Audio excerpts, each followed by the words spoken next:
Hello दोस्तों। आज हम लोग एक्सेल में फार्मूला एरर को फिक्स करना सीखेंगे। कभी कभी आप लोग एक्सेल पे काम करते होंगे तो कभी एरर आ जाता होगा फार्मूला में, जैसे hatch error, an error, name error, डिविजुअल error, reference error, number error, null error, hatch error. ये सब एरर आता होगा जिसके कारण आपका काम या तो रुक जाता होगा, पेंडिंग हो जाता होगा, या कुछ परेशानियाँ होगी आपको। तो आइए हम लोग उसको फिक्स करना सीखते हैं। तो सबसे पहले हम लोग हैच एरर को फिक्स करना सीखेंगे। हैच एरर हमारा तभी आता है जब हमारा वैल्यू जो जिस सेल में हम लोग लिखे हैं वो सेल छोटा है और वैल्यू का जो साइज है वो बड़ा है, तो वो वैल्यू सेल में फिट नहीं हो पाता है, जिसके कारण वो हैच हैच डिस्प्ले करता है। तो जैसे आप देख सकते हैं यहाँ पर यही हैच एरर है यहाँ। तो इसको सही करने के लिए मैं सिंपल सा यहाँ सेल के साइज को बढ़ा देता हूँ, तो ये एक्चुअल वैल्यू यहाँ शो हो जाता है। तो इस तरह से आप हैच एरर को फिक्स कर सकते हैं। हमारा दूसरा एरर है नेम एरर। नेम एरर हमारा तभी आता है जब हम लोग फॉर्मूला में कुछ मिस्टेक कर देते हैं, फॉर्मूला के स्पेलिंग वगैरह में कुछ मिस्टेक कर देते हैं। जैसे मैंने यहाँ कुछ फॉर्मूला लगाया है सम का, तो यहाँ आप देख सकते हैं सम के स्पेलिंग में कुछ गलतियाँ हैं। मैंने एम छोड़ दिया है सम के फॉर्मूला में, तो मैं एम जैसे ही लिखता हूँ तो वो हमारा जो एरर है वो फिक्स हो जाता है।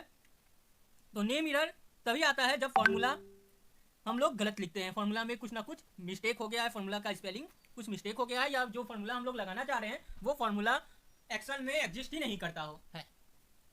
तो इस तरह से आप नेम एरर को फिक्स कर सकते हैं एंड अपना गलतियां देख सकते हैं, सुधार सकते हैं एंड नेम एरर को फिक्स कर सकते हैं। हमारा तीसरा एरर है वैल्यू एरर।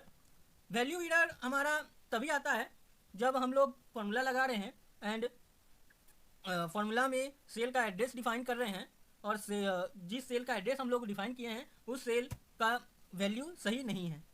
जैसे मैंने यहाँ पर ऐड किया हूँ मैं 3 सेल को B8, B9, B10, तो यहाँ पर हैच वैल्यू आ रहा है क्योंकि B10 में हमारा न्यूमेरिकल वैल्यू नहीं है, ये अल्फा वैल्यू है, जिसके कारण ये हैच वैल्यू आ गया। मैं B10 के वैल्यू को जैसे ही मैं न्यूमेरिकल वैल्यू में कन्वर्ट करता हूँ तो ये मेरा एरर फिक्स हो जाता है।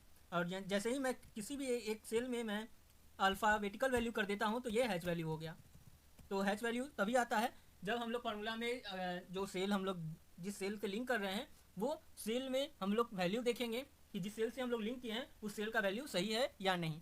अगर सही नहीं है तो वो हैच वैल्यू आ जाएगा और हम लोग पता करेंगे किस सेल का वैल्यू गड़बड़ है और उसको उस सेल को सही कर देंगे। जैसे यहाँ पर मैं न्यूमेरिकल वैल्यू यहाँ करता हूँ तो ये हमारा एरर फिक्स हो जाता है।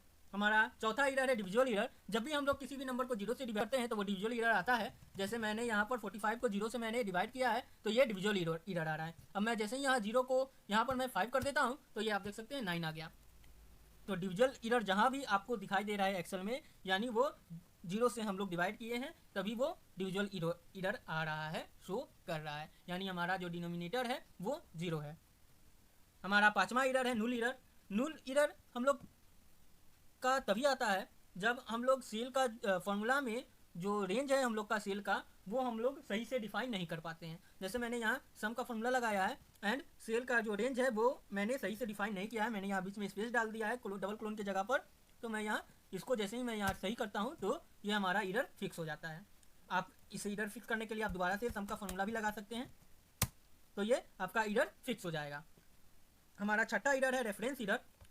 रेफरेंस एरर तभी आता है जब हम लोग फॉर्मूला लगा रहे हैं और फॉर्मूला लगाते समय जिस सेल एड्रेस को हम लोग लिंक किए थे फॉर्मूला लगाते समय उसके बाद किसी कारण से वो सेल डिलीट हो गया फॉर्मूला लगाने के बाद हमारे सीट में से, तो आपका जहां आपका फॉर्मूला लगा हुआ है वो रेफरेंस एरर आ जाता है।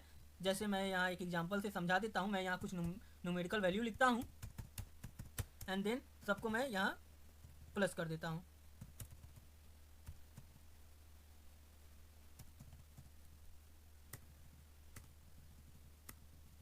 तो मैं यहाँ सबको प्लस कर रहा हूँ तो ये आप देख सकते हैं हमारा 180 रिजल्ट आ गया। अब मैं किसी भी एक सेल को यहाँ से मैं डिलीट कर देता हूँ तो ये आप देख सकते हैं ये रेफरेंस एरर आ गया, यानी हम लोगों ने एक लाइन जो यहाँ डिलीट किया वो लाइन यहाँ से ये रेफरेंस में वो चला गया रेफरेंस एरर में।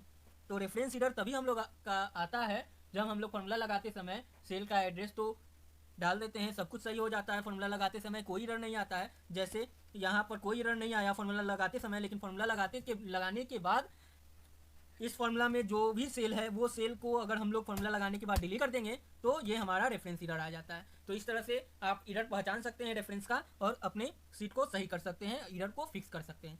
हमारा लास्ट एरर है 7वां error, NA error. NA error हमारा तभी आता है जब हम लोग कोई फॉर्मूला लगा रहे हैं, किसी डेटा से वैल्यू को फेच कर रहे हैं और उस डेटा में जिसका वैल्यू हम फेच करना चाहते हैं वो है ही नहीं। जैसे आप देख सकते हैं, मैं यहाँ कुछ मैथ्स का यहाँ कुछ डेटा है, मैंने यहाँ मैथ्स का फॉर्मूला लगाया है कि सेल्स पर्सन का मैं यहाँ नाम लिखूँ और उसका यहाँ पोजीशन ये बता दे।